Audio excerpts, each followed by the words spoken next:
Class of geometrical isomerism. पिछले video में हमने क्या पढ़ा था? ज्योमेट्रिकल आइसोमर्स के बारे में, डेफिनेशन की वो कहाँ कहाँ पे अकर करते हैं, क्या उनके कंडीशंस हैं, ठीक है। अब इस वीडियो में हम क्या पढ़ेंगे कि what is the difference in property of cis and trans. जो भी ज्योमेट्रिकल आइसोमर्स में सिस और ट्रांस आइसोमर्स बनते हैं तो उन दोनों की प्रॉपर्टी में क्या डिफरेंस आता है, वो चीज हमें इस वीडियो में पढ़नी है।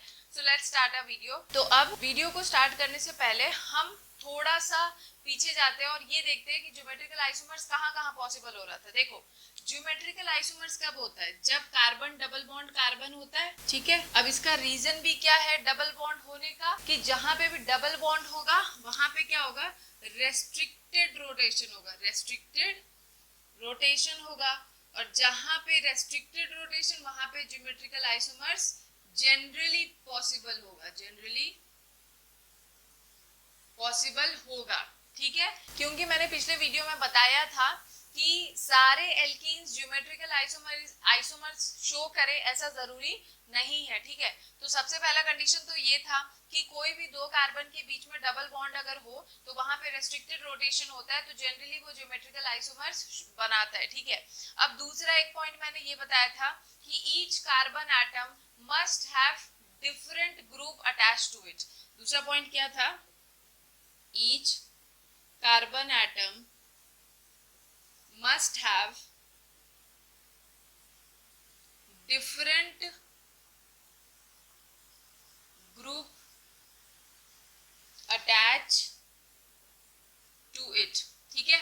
ये दो बेसिक पॉइंट्स है ज्योमेट्रिकल आइसोमर्स में, कि डबल बॉन्डेड कार्बन के आसपास दिखते हैं और दूसरा कि दोनों कार्बन एटम से different group of atom attached होना चाहिए। समझ आया? हालांकि साइक्लिक में भी होता है लेकिन वो हम किसी और वीडियो में पढ़ेंगे, ठीक है। तो अब देखो, इसमें भी मैंने बता रखा था कि दो बेसिक अरेंजमेंट बताए थे मैंने, और वो दो बेसिक अरेंजमेंट कौन थे? कार्बन डबल बॉन्ड कार्बन क्या था? यहाँ पे एक बार बी ए। पर्टिकुलरली अगर दोनों कार्बन को देखोगे तो दोनों में ही अलग अलग ग्रुप लगे, तो इसी वजह से ये ज्योमेट्रिकल आइसोमर शो करेगा, ठीक है। और एक और तरीका बताया था सी डबल बॉन्ड सी, यहाँ पे BADE। मतलब ये है कि अगर तुम्हें कोई भी मॉलिक्यूलर फॉर्मूला, कोई भी कंपाउंड इस टाइप में दिखता है तो वहां पे ज्योमेट्रिकल आइसोमर्स पॉसिबल होगा, क्योंकि ये दोनों के दोनों कैसे कंपाउंड्स है? They are non identical. और मैंने बताया था नॉन आइडेंटिकल में ज्योमेट्रिकल आइसोमर्स पॉसिबल होता है, ठीक है। ये चीजें हमने पढ़ी थी। अब देखो, इस वाले को अगर हम देखें तो यहाँ पे क्योंकि सेम ग्रुप एक साइड में है, same group are present on the same side, तो क्या हम इसे सिस फॉर्म कह सकते हैं? तो ये क्या हो जाएगा? इसका सिस फॉर्म हो जाएगा। और ज्योमेट्रिकल आइसोमर्स के दो फॉर्म थे ना, एक कौन सा था? एक सिस फॉर्म और एक ट्रांसफॉर्म होता है, ठीक है। तो जब same group of atom same side पे प्रेजेंट होता है तो सिस कहलाता है। अब अगर मुझे ज्योमेट्रिकल आइसोमर का एक और फॉर्म बनाना है तो मैं क्या करूंगी? अरेंजमेंट को अलग कर दूंगी। किसी कंपाउंड्स के ज्योमेट्रिकल आइसोमर्स कब बनते हैं? जब उनके एटम्स का अरेंजमेंट स्पेस में क्या होता है? डिफरेंट होता है। अब अगर मैं इसे कुछ ऐसा बना दूं, सी डबल बॉन्ड सी, ऊपर के ये BA ऐसे ही है, मैंने इसे A को यहाँ लिख दिया और B को यहाँ लिख दिया, तो ये इसका क्या हो गया? पहले जो A और B एक साइड थे, अब वो डायगोनल में हो गए, तो ये क्या हो गया? इसका ट्रांसफॉर्म। समझ आया? तो अब देखो, ये बेसिक इंट्रो इसलिए बता रही हूँ ताकि आगे थोड़ा समझ आ जाए, ठीक। तो अब देखो, सिस फॉर्म ट्रांसफॉर्म है क्योंकि ये दोनों डबल बॉन्डेड कार्बन एटम के आसपास है प्रेजेंट, इसी वजह से ये रेस्ट्रिक्टेड रोटेशन के वजह से नॉन इंटर कन्वर्टेबल होते हैं। ये दोनों के दोनों क्या है? Non inter convertible. ये मतलब ये एक ऐसा नहीं है कि हम इसको इसमें बदल सकते हैं या इसको इसमें बदल सकते हैं, क्योंकि डबल बॉन्ड के अराउंड में रेस्ट्रिक्टेड रोटेशन है, तो एक फॉर्म दूसरे फॉर्म में नहीं बदल सकता। तो क्योंकि ये नॉन इंटरकन्वर्टिबल है, तो दोनों भले ही दिखने में एक जैसे हैं, लेकिन इनकी प्रॉपर्टीज क्या होती है, अलग होती है। तो बस अब हमें यही चीज देखनी है कि सिस और ट्रांस की प्रॉपर्टी में क्या क्या डिफरेंस होता है, ठीक है। तो अब हमें सबसे पहली प्रॉपर्टी पढ़नी है, और वो सबसे पहला प्रॉपर्टी क्या है, डाइपोल मोमेंट, ठीक है। अब इस प्रॉपर्टी को समझने के लिए हम एक कंपाउंड लेते हैं, ठीक है। जैसे कि हम ले लेते हैं सिस डाई क्लोरो इथीन। तो इसे कैसे बनाओगे, कार्बन डबल बॉन्ड कार्बन, क्या है डाई क्लोरो है ना, तो सिस फॉर्म है तो दोनों एक साइड होगा, क्लोरीन, ये हाइड्रोजन और ये हाइड्रोजन, समझ आया। ये क्या बन गया इसका, सिस डाई क्लोरो इथीन। अब अगर मैं इसका ये ज्योमेट्रिकल आइसोमर शो करेगा ना, क्योंकि पर्टिकुलर कार्बन पे डिफरेंट एटम अटैच्ड है, ठीक है। तो अगर हमने सिस फॉर्म बनाया तो हम ट्रांसफॉर्म भी तो बनाएंगे। तो ट्रांसफॉर्म कैसा बनेगा, सी डबल बॉन्ड सी, यहाँ मान लो क्लोरीन, यहाँ पे हाइड्रोजन, यहाँ क्लोरीन और ये हाइड्रोजन, ठीक है। अब देखो क्या हो रहा है, अगर हम यहाँ पे देखें तो यहाँ पे क्लोरीन जो होता है कार्बन से इट इज मोर इलेक्ट्रोनेगेटिव। अगर ये ज्यादा इलेक्ट्रोनेगेटिव है तो ये इलेक्ट्रॉन को अपनी तरफ खींचेगा और खुद पार्शियल नेगेटिव हो जाता है, ये पार्शियल पॉजिटिव, ये पार्शियल नेगेटिव, ये पार्शियल पॉजिटिव। और हमें पता है कि डाइपोल मोमेंट का डायरेक्शन किधर किधर से किधर होता है केमिस्ट्री में, पॉजिटिव टू नेगेटिव। तो यहाँ पे डाइपोल का डायरेक्शन क्या आएगा, positive to negative, positive to negative, ठीक है। अगर हम यहाँ पे गौर करें तो यहाँ पे पार्शियल नेगेटिव पार्शियल पॉजिटिव, यहाँ पे पार्शियल पॉजिटिव पार्शियल नेगेटिव, यहाँ पे डायरेक्शन एक इधर की तरफ होगा तो एक इधर की तरफ, ठीक है। अगर हम यहाँ पे गौर करें तो यहाँ पे जो टोटल डाइपोल मोमेंट है वो ऐड हो रहा है, ठीक है। यहाँ पे एक वेक्टर क्वांटिटी होता है, तो अगर दो वेक्टर एक ही डायरेक्शन में है तो ये यहाँ पे क्या हो रहा है, ऐड हो रहा है, ठीक है। अब अगर यहाँ पे डाइपोल मोमेंट ऐड हो रहा है तो यहाँ सिस में डाइपोल की value will never be equals to 0, ये बात समझ लो। लेकिन अगर हम यहाँ देखें तो ये क्या है, इक्वल एंड ऑपोजिट है, तो ये एक दूसरे को क्या कर देंगे, कैंसिल आउट कर देंगे। तो यहाँ पे ट्रांस में इसका मतलब डाइपोल का वैल्यू क्या होता है, 0 होता है, समझ आया। तो dipole moment of cis is never equals to 0, but trans का डाइपोल मोमेंट 0 के बराबर होता है, ठीक है। ये चीज तो मैंने बता दी। अब अगर एग्जाम में विद इन सेकेंड क्वेश्चन करना है तो एक तरीका है, इसे समझ लो। और वो तरीका क्या है, देखो, अगर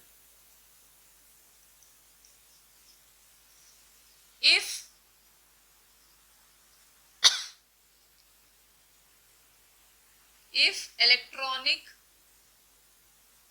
unit attached is same,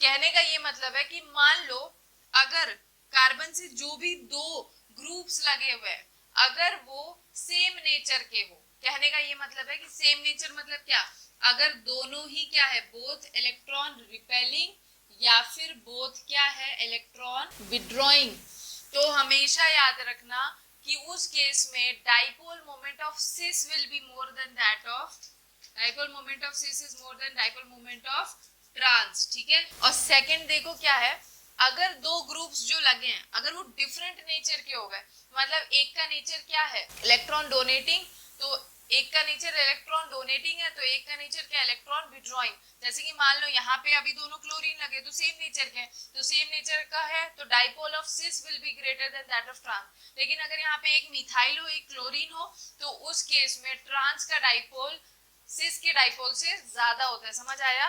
तो अगर ऑपोजिट ग्रुप लगे हो, that is one electron repelling and other electron withdrawing, तो उस केस में mu dipole moment of trans will be more than that of dipole moment of सिस।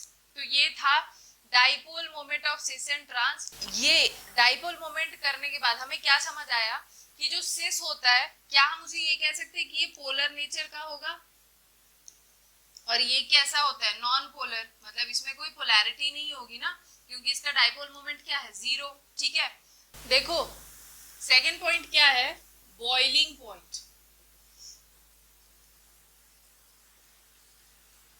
अभी हमने क्या देखा कि सिस में dipole is never equals to zero, trans में dipole is equals to zero.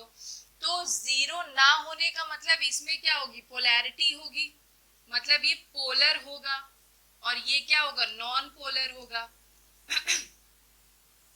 अगर ये पोलर होगा, अगर सिस पोलर होगा तो समझो क्या होगा, एक कंपाउंड है दूसरा कंपाउंड है, plus minus minus plus. Polar होने का मतलब क्या है कि कंपाउंड में एक तरफ पॉजिटिव एंड होगा तो दूसरी तरफ नेगेटिव एंड होगा। इसी तरीके से पूरे सिस के कंपाउंड में पोलैरिटी जनरेट होगा। तो अगर कोई पोलर कंपाउंड है तो क्या इनके बीच में इंटरमॉलिक्यूलर फोर्स ऑफ अट्रैक्शन नहीं होगा, इसके बीच में क्या होगा, इंटरमॉलिक्यूलर फोर्स ऑफ अट्रैक्शन, ठीक है। और अगर हम ट्रांस का केस समझे तो ट्रांस में क्या होगा, इसमें कोई पोलैरिटी ही नहीं है ना, तो पोलैरिटी नहीं है तो इतना स्ट्रॉन्गर अट्रैक्शन थोड़ी ना है, क्योंकि यहाँ पे इलेक्ट्रोस्टैटिक फोर्स ऑफ अट्रैक्शन है, तो ये ज्यादा स्ट्रॉन्गर बॉन्ड है, समझ आ रहा है। तो due to intermolecular force of attraction, boiling point of cis is more than that of trans, समझ आ रहा है। बिकॉज हम ये भी कह सकते हैं कि बॉइलिंग पॉइंट जो होता है ना वो इंटरमॉलिक्यूलर फोर्स ऑफ अट्रैक्शन पे डिपेंड करता है, इंटरमॉलिक्यूलर फोर्स ऑफ अट्रैक्शन पे डिपेंड करता है, और ये फर्दर डाइपोल पे डिपेंड करता है। तो रिलेट करके कर लो, जिसका जितना डाइपोल उसका उसके बीच में उतना ज्यादा इंटरमॉलिक्यूलर फोर्स ऑफ अट्रैक्शन, उसका बॉइलिंग पॉइंट उतना ज्यादा होगा, ठीक है। तो अभी हमने क्या पढ़ा कि सिस जो होते हैं वो उनमें डाइपोल मोमेंट कभी भी जीरो के बराबर नहीं होगा, और उनका बॉइलिंग पॉइंट भी ट्रांस के कंपैरिजन ज्यादा होता है। अब देखो हमें इसका थर्ड पॉइंट समझना है, दैट इज सॉल्युबिलिटी। किसकी सॉल्युबिलिटी ज्यादा होती है, सिस की होती है कि ट्रांस की होती है, ठीक है। अब देखो सिस जो होते हैं वो पोलर होते हैं, अगर वो पोलर है तो पोलर पोलर में डिसॉल्व होता है, तो इसका मतलब हम क्या बोलेंगे कि cis is more soluble in polar solvent. तो यहां से हम ये बोल सकते हैं ना कि more the dipole moment, more the dipole moment, more will B polarity and hence more it will dissolve in polar solvent as comparison to non polar और less polar solvent.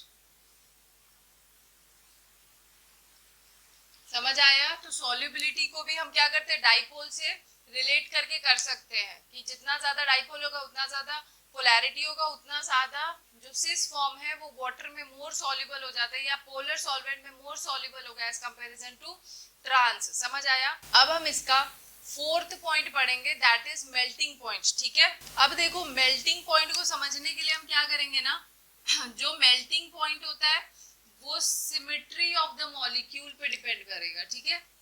Symmetry of molecule पे depend करेगा। एक molecule जितना ज्यादा symmetrical होगा ना उसकी packing उतनी अच्छी होती है क्रिस्टल लैटिस में, और जितनी ज्यादा अच्छी पैकिंग होगी उतना ज्यादा क्या होगा, उसका मेल्टिंग पॉइंट होगा। खुद समझो, जो जितना ज्यादा अच्छे से एक दूसरे के साथ क्या होंगे, पैक्ड होंगे, ज्यादा अच्छे से एक दूसरे के साथ इंडल्ज हो रखे हैं, उनको हमें अलग करने के लिए उतना ज्यादा ही तो मेल्टिंग पॉइंट देना पड़ेगा। समझ आ रहा है। तो इसका मतलब जो बॉइलिंग पॉइंट है वो किस पे डिपेंड करता है, डाइपोल मोमेंट पे, लेकिन melting point depends on symmetry of molecules. समझ आया। More symmetrical the molecule, more symmetrical the molecule, more will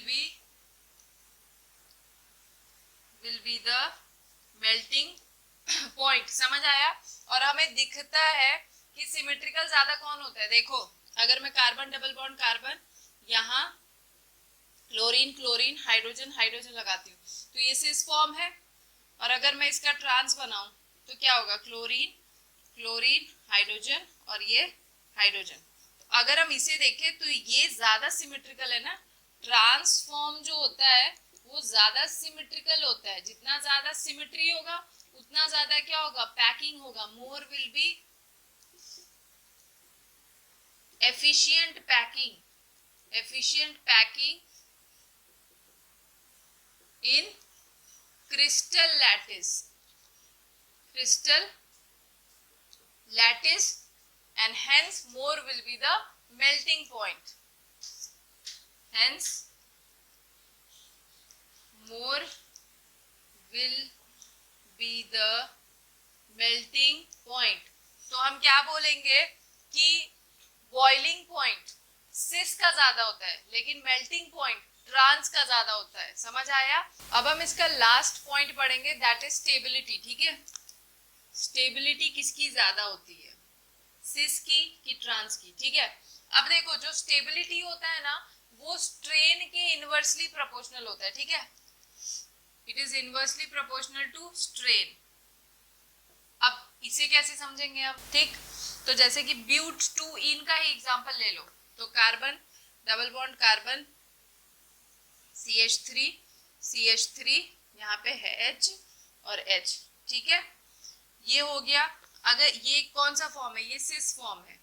ठीक है, अगर C डबल बॉन्ड C क्या कर दूं मैं, CH3 H CH3 और H, ये क्या हो गया इसका ट्रांसफॉर्म। तो देखो क्या होगा, किसमें स्टेबिलिटी ज्यादा है हमें ये बताना है। ठीक है, अब देखो यहाँ पे क्या है, अभी जब ये बल्कि ग्रुप एक जगह पे एक ही साइड पे प्रेजेंट है तो इस मॉलिक्यूल में टेंशन या स्ट्रेन जो है वो बहुत ज्यादा बढ़ गया है। तो due to steric repulsion maximum है, तो यहाँ पे स्टेरिक स्ट्रेन भी मैक्सिमम होगा। स्टेरिक स्ट्रेन भी क्या होता है, मैक्सिमम होता है। तो अगर स्टेरिक स्ट्रेन मैक्सिमम होगा तो स्टेबिलिटी से इसकी क्या होगी, कम होगी। तो यहाँ पे स्टेबिलिटी कम होगी। तो हम यहाँ से क्या बोलेंगे कि trans is more stable than cis form. समझ आया? Trans is more stable than cis form. ठीक है, लेकिन एक पॉइंट है जो मुझे बताना है। मैंने बताया था कि दो अरेंजमेंट होता है, कार्बन डबल बॉन्ड कार्बन, एक बार यहाँ पे लगा था BA।